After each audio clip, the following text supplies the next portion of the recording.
ഓം ശ്രീ മഹാദേവി നമ. നമസ്തേ. ആനന്ദഭൈരവി ആസ്ട്രോളജിയിലേക്ക് എല്ലാവർക്കും സ്വാഗതം. 2024 ഓഗസ്റ്റ് 1 കർക്കിടകം 17 വ്യാഴാഴ്ച മുതൽ ഓഗസ്റ്റ് 31 ചിങ്ങം 15 ശനിയാഴ്ച വരെയുള്ള മകരക്കൂറുകാരുടെ ഓഗസ്റ്റ് മാസഫലത്തെക്കുറിച്ചാണ് നമ്മളിപ്പോൾ ചിന്തിക്കുവാൻ പോകുന്നത്.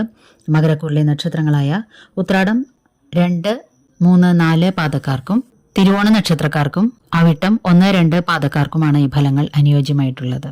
മകരക്കൂറുകാർക്ക് അവരുടെ പ്രധാനപ്പെട്ട ഗ്രഹനിലകൾ മകരക്കൂറിനെ അടിസ്ഥാനമാക്കി നോക്കുകയാണെങ്കിൽ അവരുടെ ലഗ്നാധിപനും 2ാം ഭാവാധിപനുമായിരിക്കുന്ന ശനി 2ൽ വക്രം ചെയ്ത് പൂരോരുട്ടാതി നക്ഷത്രത്തിൽ സഞ്ചരിക്കുകയാണ്. 3ാം ഭാവത്തിൽ മീനം രാശിയിൽ രാഹുവും ഉത്രട്ടാതി നക്ഷത്രത്തിൽ സഞ്ചരിക്കുന്നു.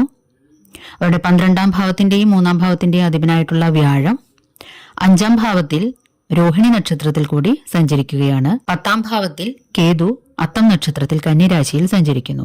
ഇതാണ് പ്രധാനപ്പെട്ട ഗ്രഹനില.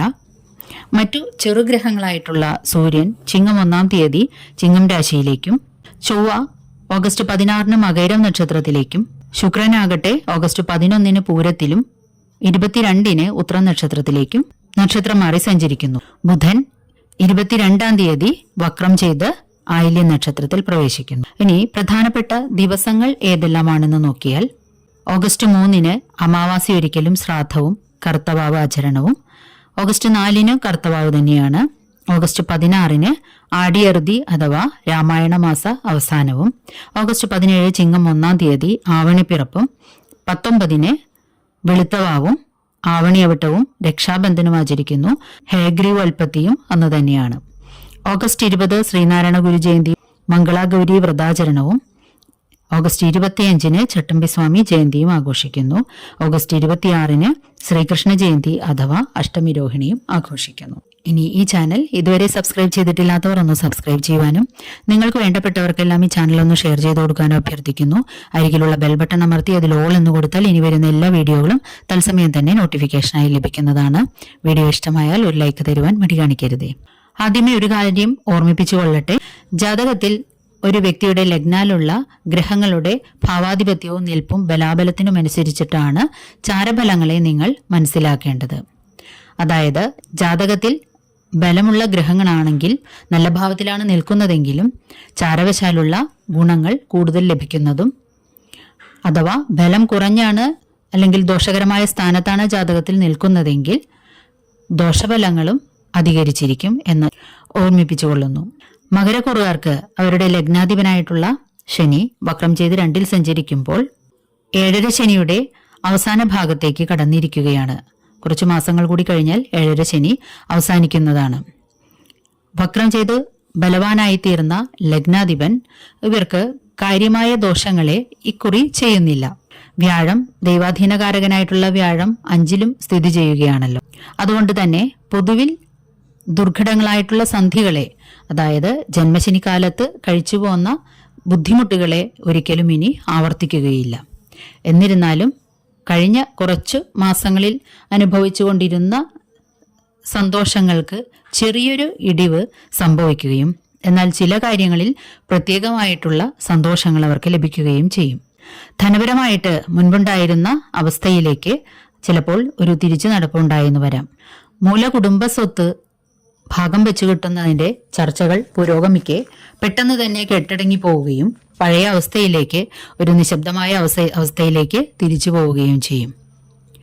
എന്നാൽ മുൻപ് ചർച്ചകൾ നടന്നിട്ട് നിശബ്ദമായിട്ട് ഒരനക്കവും ഇല്ലാതിരുന്നവർക്ക് ഇപ്പോൾ പെട്ടെന്ന് കുടുംബസ്വത്ത് ഭാഗം ചെയ്യുന്നതിനെ കുറിച്ചുള്ള ചർച്ചകൾ വരികയും ഭാഗം ചെയ്ത് കിട്ടാനുള്ള പ്രാരംഭമായിട്ടുള്ള എല്ലാ നടപടികളും ആരംഭിക്കുകയും ചെയ്യുന്നത്.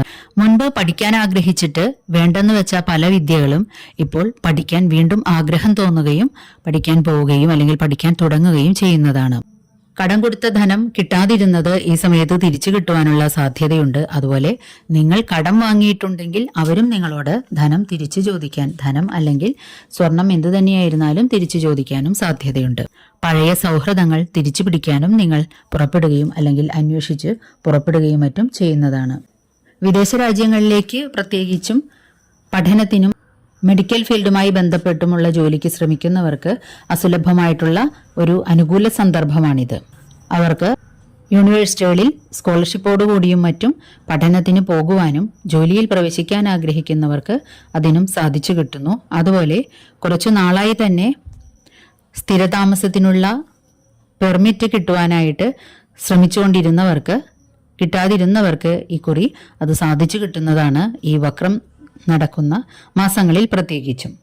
വീടുപണി മുതലായവയ്ക്ക് പണം കണ്ടെത്താൻ വിഷമിച്ചുകൊണ്ടിരുന്നവർക്ക് ഇപ്പോൾ ഏതെങ്കിലും തരത്തിൽ ധനാഗമം ഉണ്ടാകുന്നതാണ്. ഫണ്ട് ലോണായിട്ടോ അല്ലെങ്കിൽ ഏതെങ്കിലും തരത്തിൽ നിങ്ങൾക്ക് കണ്ടെത്താൻ സാധിക്കുന്നു. അതുപോലെ നിർത്തിവച്ചിരുന്ന വീടുപണി പുനരാരംഭിക്കുവാനും അല്ലെങ്കിൽ പുതുതായിട്ട് വീടുപണി തുടങ്ങാൻ ആരംഭിക്കുന്നവർക്ക് അതിൻ്റെ പ്രാരംഭ നടപടികൾ തുടങ്ങുവാനും ഈ മാസം കഴിയുന്നു. വിദേശ രാജ്യങ്ങളിലേക്ക് ജോലിക്ക് പോകുവാനും മറ്റും ആഗ്രഹിച്ചിരുന്നവർക്കും ഈ സമയത്ത് അനുകൂലമായിട്ടുള്ള സമയമാണ്. തീർച്ചയായിട്ടും അവർക്ക് പോകുവാൻ സാധിക്കുന്നു. അതിനുവേണ്ടി ധനപരമായിട്ടുള്ള ബുദ്ധിമുട്ടുകൾ നേരിട്ടുകൊണ്ടിരുന്നവർക്ക് അത് ധനം സ്വരൂപിക്കപ്പെടുന്നു ഈ സമയത്ത്.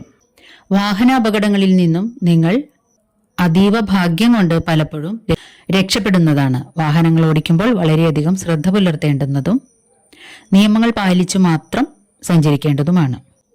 നിങ്ങളുടെ വിദ്യാഭ്യാസ യോഗ്യത അല്ലെങ്കിൽ വിദ്യാഭ്യാസ നൈപുണ്യം, കലാനൈപുണ്യം, ബുദ്ധിശക്തി മുതലായവ മറ്റുള്ളവരാൽ പ്രകീർത്തിക്കപ്പെടുകയും അത് വേണ്ട വിധത്തിൽ അല്ലെങ്കിൽ മറ്റുള്ളവർക്ക് കൂടി ഉപകാരപ്പെടുന്ന രീതിയിലോ അല്ലെങ്കിൽ മറ്റുള്ളവർ അറിയത്തക്ക രീതിയിലോ ഉപയോഗപ്പെടുത്തുവാനുള്ള അവസരവും അതുമൂലം ബഹുമതികളും പ്രശംസയും ലഭിക്കുമാറാകുന്നു.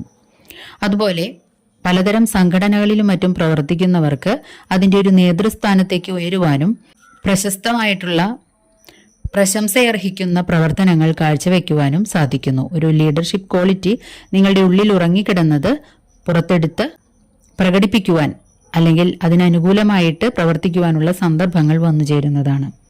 വിവാഹ കാര്യങ്ങൾ മുടങ്ങിക്കിടന്നിരുന്നവർ അല്ലെങ്കിൽ ഏതെങ്കിലും തരത്തിൽ കാലതാമസം നേരിട്ടവർക്ക് ഇപ്പോൾ അതിനൊരു തീരുമാനമാവുകയും നിശ്ചയാദികളോ അല്ലെങ്കിൽ വിവാഹം തന്നെയോ ഈ സമയത്ത് നടക്കുവാനും ഇടവരുന്നു.